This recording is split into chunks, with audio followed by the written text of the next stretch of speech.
तो हेलो, इस वीडियो में हम देखने वाले हैं बिजनेस वैल्यूएशन।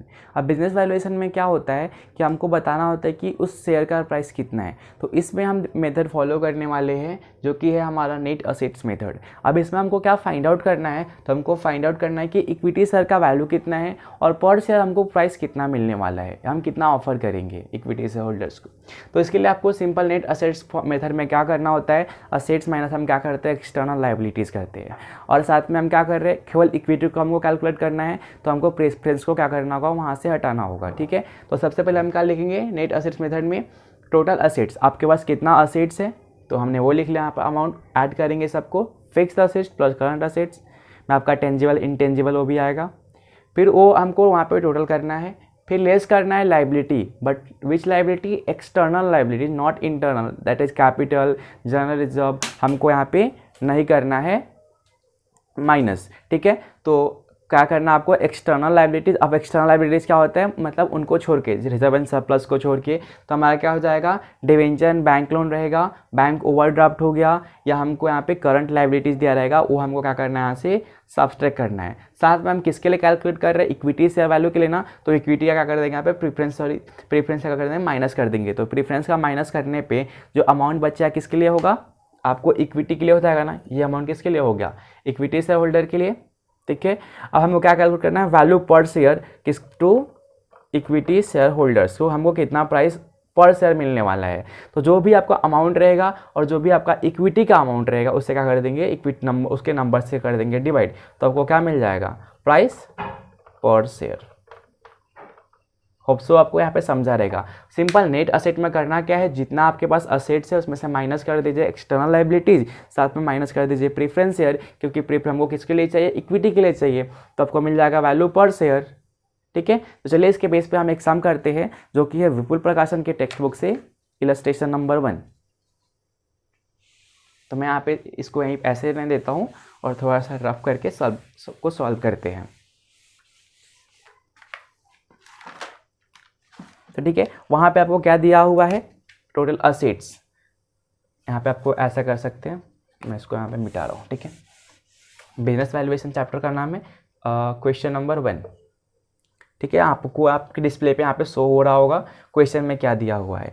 तो वहाँ पे हम फॉर्मेट ड्रॉ कर लेते हैं। हमको क्या निकालना है, वैल्यूएशन ऑफ इक्विटी, मतलब क्या करना है, कैलकुलेशन ऑफ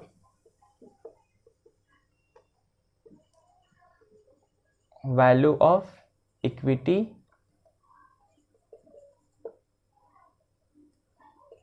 सेट। ठीक है, तो अब सबसे पहले हमको चाहिए पर्टिकुलर्स एंड देन अमाउंट। ठीक है, तो पर्टिकुलर्स में आपको सबसे पहले क्या लेना होगा, कौन सा मेथड है आपका, नेट असेट मेथड। अब इसमें क्या होता है, असेट्स पहले लिखेंगे तो total assets taken over at agreed value. अब अग्रीड मीन्स क्या होता है, सपोज आपका मशीनरी तो कितने का था, 5,000 का था, लेकिन वो क्या होगा, उसका वैल्यू होगा 10,000, तो आप उस वैल्यू पे आपको उसको रियलाइज कर रहे हो, मतलब सेल कर रहे हो। या आपका मशीनरी था कितने का, 10,000 का, अभी चल रहा है 8,000।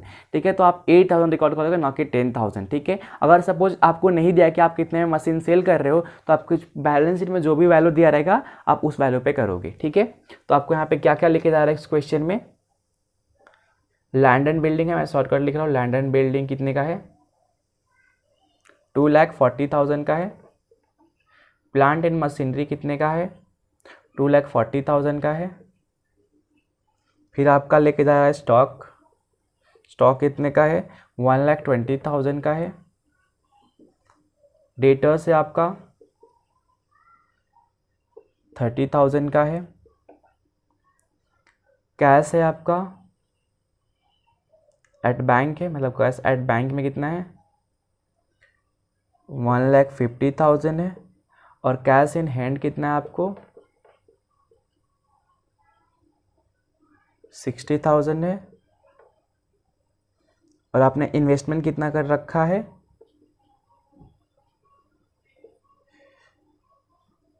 60,000। और आपका जो गुडविल का क्वेश्चन में दिया हुआ है, गुडविल कितना है आपका 2,07,000, ठीक है। तो आपका कितना, आपके पास पूरा असेट्स कितना हो जाएगा, 11,07,000, ठीक है। तो ये आपका हो गया टोटल असेट्स। तो इसको मैं अज्यूम करता हूँ ए, लेस करना है आपको एक्सटर्नल लाइबिलिटीज, ठीक है। तो एक्सटर्नल लाइबिलिटी में क्या आ जाएगा आपका, कुछ दिया है, दिया है आपको 9% क्या दिया है, डिवेंचर दिया है। तो डिवेंचर कितना हो जाएगा आपका, 60,000 का है। फिर आपका क्या है, सन्डे क्रेडिटर्स है, तो क्रेडिटर का कितना हो जाएगा आपको 60,000। तो आपका लाइबिलिटीज कितना होगा, 1,20,000 होगा, ठीक है। तो आपका टोटल कितना होगा, बी, टोटल होगा बी। तो हमको क्या चाहिए, नेट असेट चाहिए। तो यहाँ पे लिखेंगे नेट असेट कितने का हो गया, इसमें से माइनस कर दिया 11,07,000 माइनस 1,20,000, कितना आ जाएगा आपका 9,87,000, ठीक है। बट ये किसके लिए है, amount available to equity shareholders के लिए, ठीक है। कितना, 9,87,000, ठीक है।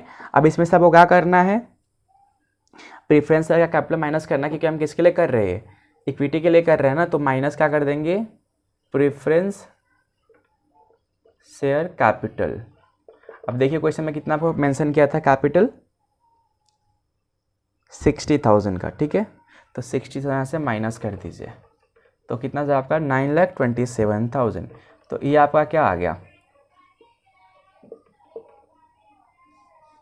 ये था अमाउंट आपका पूरा, नेट अमाउंट है, सिंपल यहाँ पे लिख दीजिए नेट असेट।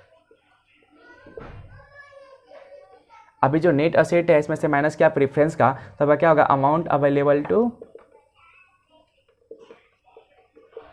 इक्विटी हो गया। हमको कैलकुलेट क्या करना है, वैल्यू पर इक्विटी शेयर। तो कैसे करेंगे, यहाँ पे आपको कितना अमाउंट अवेलेबल हुआ, 9,27,000 से किससे डिवाइड करेंगे, यहाँ पे नंबर ऑफ शेयर्स आपका कितना है, क्वेश्चन में दिया हुआ है 60, कितना दिया है 6,000, ठीक है। तो कितना हो जाएगा आपका 154.50 पर शेयर हो जाएगा, ठीक है। और ये किसके लिए है, इक्विटी, तो इक्विटी शेयर के लिए। तो इस वीडियो में आपने यह सीखा कि नेट असेट्स मेथड का यूज़ करके आप पर इक्विटी पर शेयर वैल्यू कैसे फाइंड आउट कर सकते हैं, जो कि हमारा चैप्टर था बिजनेस वैल्यूएशन। तो और वीडियो जानने के लिए, पाने के लिए मेरे चैनल को सब्सक्राइब करें, एंड मेरे अपकमिंग वीडियो के लिए आपको अपडेट मिलते रहेंगे। तो मेरे इस वीडियो को लाइक करें, धन्यवाद।